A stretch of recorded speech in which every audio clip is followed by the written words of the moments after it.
Hey, what's up guys? Bizute here, and welcome back to a brand new Reddit video on the channel. Today, as you guys can see in the title, we're looking at everybody's favorite subreddit, r/EntitledParents. These entitled parents are crazy, and someone needs to stop them, so that's what we're doing today. We're exposing all these entitled parents. Nobody is safe, so get ready. But before we get into the post, make sure to hit that like button and subscribe if you want to support the channel. It means a lot to me if you could help me out, but that's enough of that. Let's get right into the first post of this video. Bunch of VPs get youth soccer game called in first 10 minutes. Sorry for formatting, on mobile. This takes place in 2009 when I was 14 and played on a soccer team for a city league. The way it worked was I was in the oldest age group called U16, which meant that the middle and high schoolers played together, which can lead to some tension with older kids who are bigger getting more playing time than the younger ones. The way the field was set up was that we were basically playing on the outfield of a baseball field. So that means there was no fencing that separated the parents from the teams and refs that the other soccer fields had, but the benches for the teams were on the opposite side of the field away from any spectators. The game got underway fine, but 7 to 10 minutes into it, I was in the goal and suddenly heard arguing coming from the parents and other spectators telling off the referee. I don't know what was said, as I couldn't hear that well, but from what my teammates said, it was based on some calls that had been made in that short time on the other kids. A lot of the parents weren't happy though. Our assistant coach also got into it with the referee for something as well. The next thing we knew was that the whistle got blown and the ref stopped and called the game within the first 10 minutes due to parents and coaches arguing. We never found out what happened or why they were arguing, but it wasn't one team's parents' fault though. Both sides were doing it, and we replayed that match a couple weeks after. Our assistant coach got a warning and was told that he would be kicked out of the league if it happened again. TLDR, parents and coaches start arguing with youth soccer referee and get the game stopped within the first 10 minutes of the game. I think almost everybody can relate to what this story is talking about, because if anybody played any sort of little league or recreation sport, you know these crazy parents that are arguing every call, thinking their kid is going to be the next Michael Jordan in basketball, the next LeBron James, thinking they're going to be the next Tom Brady. I'm sorry, it's not going to happen. Matthew in the 4th grade, he's a good quarterback, but he's not going to go to the NFL, so you can't be pushing this kid too hard, okay? Jerry, I'm sorry that Matthew, your son, isn't going to make it to the NFL, but you gotta lay off just a little bit. Let the kid have some fun and stop arguing with the refs. But in all seriousness, these parents at the games, you know they can be annoying when they're arguing every call, taking it way too serious when they're not even playing. You'd think they're at an actual professional game arguing with the ump or the referee, but that's not what it is. You're at a 3rd grade basketball game and you're arguing that the refs missed a shooting foul. Just let it go and let the kids play and have some fun. We're gonna go on to the next post in this video. EP gets mad after her daughter was caught stealing from Six Flags gift shop. Demands Diamond Elite Season Pass for falsely accusing her daughter. EP, EK, OP are obvious. PM, Park Manager. SG, Security Guard. About 1 year ago, I took a part-time job at Six Flags. I was placed to work in one of the superhero-themed gift shops where they try to sell you a $6 paper-thin cape that rips easily. Now, I saw my fair share of EPs arguing over various things, but this is the only one that had me in the ring with them. So it started one cold Saturday when we were expecting huge attendance. I was actually pretty happy because I had some plans later. I go through the motions for a while until about 3 PM when lo and behold, EP is walking in with EK, her 10-year-old daughter. I was processing the customer in front of them when I saw EK grab a ton of shirts and other merchandise, stuff them in the bag, and bolt out the door with EM soon following.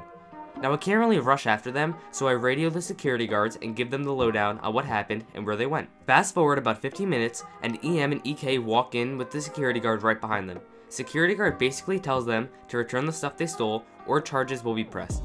EP said they didn't steal anything, and EK was too nice to steal. SG rips the bag from EK and dumps the contents on the floor. EM states that I planted it there, and her daughter was falsely accused. The SG tells her to can it and takes her over to the security office with me and Tao. I explained there that I saw EP and EK run with a ton of stolen merchandise from my store, and I radioed the guards to recover it. They tell me that EP says I told them they could take it, but they haven't seen the video and deduced that EP and EK did steal it. I can hear EP's demands for free passes and free this and that until she hears that she is banned permanently for reasons that should be obvious by now. After they had been ejected from the park, my boss told me that I did what I was supposed to do and keep up the good work. Too bad I quit a week later due to a better opportunity elsewhere. Somebody give this employee an award for being the Employee of the Year at Six Flags. We all know, I'm sorry if you work at Six Flags, but we all know people who work at theme parks, it can't be that great of a job. You're watching other people going around, having fun, and you're stuck serving people churros and serving people lemonade from a booth in the sun. I apologize if you're working at a theme park. It doesn't seem like that great of a job. Maybe it is. If you do, let me know. Maybe it's a great job. I don't know. But this woman is crazy, and the sad part about it is she's having her 10-year-old daughter steal it. She's not even doing anything herself. Someone called CPS on this woman because she is teaching her child, who is 10, how to steal and how to try and get away with it. But one thing I just love about this story is how the EP says they planted it on her daughter, like this is some sting operation. No one's planting towels and t-shirts in your daughter's bag, okay? They have the camera proof your daughter was caught stealing, stop being a bad parent, and teach your children not to steal. This might be a little off the record, but this said it was at Six Flags. Six Flags is one of the best theme parks out there. I don't care what you say. Six Flags and Universal, best ones. Disney's pretty good, but you know, Six Flags, it's better if you want to go on rides. Disney's if you just want to go and have a good time with the family. You know what I mean? We're going to the next one. I'm rambling too much, but yeah, let me know down below. Let's get to the next one. Entitled family wants to remove people from their restaurant tables mid-meal. I was debating whether to put this on here or on Choosing Beggars, because it wasn't as much about the kids as it was the family, but here goes. Also, this didn't happen to me. It happened to my cousin, who is a waiter in Israel, and I'll be telling it as if I was him. Last night I was working as usual in the restaurant I've been working at for a couple of years. It's a kind of fancy Italian restaurant, not typically where you'd bring your kids, but of course, people brought them anyway, and they never found anything to eat. The restaurant was packing, but not full. I received the customers at the door to seat them, and in came the entitled family. They were 9 people, a lady, EM, and her husband, ED, her kids, EK, her parents, EG1, her in-laws, EG2, her brother, EU.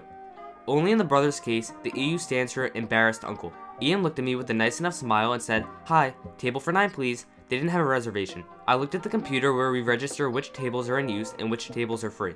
There are 2 tables towards the back of the restaurant that we could join in and fit 9 people in. I told them to please follow me and led them to their table. As we were making our way, EM said, can you give us a table on that part of the restaurant? We want windows." "Sorry madam, that part of the restaurant is full. We only have enough space for your family here." She kept insisting many times over in an even more arrogant tone, me giving similar answers to the first one.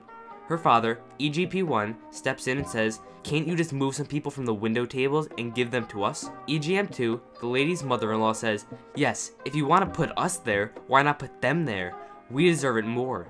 I replied, no, I'm sorry, but I can't just remove people from their tables mid-meal and make them go to another table. Everyone in the family, except for EKs and EU, kept screaming at me and throwing the same arguments over and over until ED asked to speak to the manager. I called my manager, and she said the same thing that I told them, until they finally admitted defeat and sat at their table.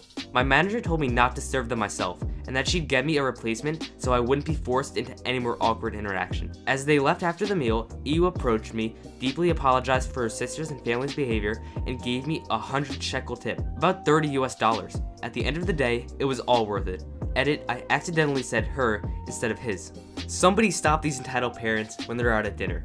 They really think that they can kick people out of their seats and make a move. How about no, you and your family go sit where you're supposed to and leave the nice patrons of the restaurant alone. They just want to eat their nice meal, they're paying all this money to go out to dinner, so leave them alone because no one wants to deal with you, okay? Okay, get to the back of the restaurant, or maybe next time you'll make reservations and this won't happen to you, but unfortunately, you didn't think ahead and now you have to sit at the back of the restaurant. Stop complaining, go enjoy your meal, and have a nice night out. We're gonna go on to the final post in this video. I hope you guys have enjoyed all the posts so far. I think they've been pretty great. Let me know down below how you guys feel about them, but let's get right into the final post for the video. Entitled parent gets a tutor for her daughter, never pays for it. A little background. Me and my mother had moved from my childhood apartment to another one that is much larger in comparison. However, we had an entitled mother whom was the king of choosing beggars. The Turkish culture is an extremely social one, so you get to know who your neighbors are and chat with them quite often in most places. We had our lovely cat lady who fed homeless cats that would come around, and the choosing beggar entitled parents as most of our interactive neighbors. They'd mostly ask for sugar and salt or whatever. It really wasn't a big deal, even though you wouldn't usually ask your brand new neighbor for this kind of stuff. But a problem arose when they wanted to hire my mother as a one-night tutor. My mother worked as a high school English teacher, and she was highly prized for her work and her quality of lessons. So the entitled mother, EM, and her daughter, D, asked my mom if she could do them a favor and teach her daughter some English for an upcoming exam. As we were financially struggling, she agrees. D and M's mom sit down for about an hour or two, and when it's finished, my mother talks to EM about the payment. She just thanks and shuts the door. Needless to say, we moved out quite soon after that. I'm sorry it's not your typical "I called the cops on mom" entitled parent story, but believe it or not, this was the last straw for my mother, as she was scammed many times before this, and she stopped tutoring after this encounter. Anyways, I thought this sub needed more realistic stories, and excuse me for the bad grammar as it isn't my first language. This post right here can end up also in r/choosing beggars, cause this woman thought her daughter deserved some free tutoring and didn't want to pay. But I also like how the original poster said that this was a realistic story instead of making up some fake one to get some karma and to get upvotes on Reddit.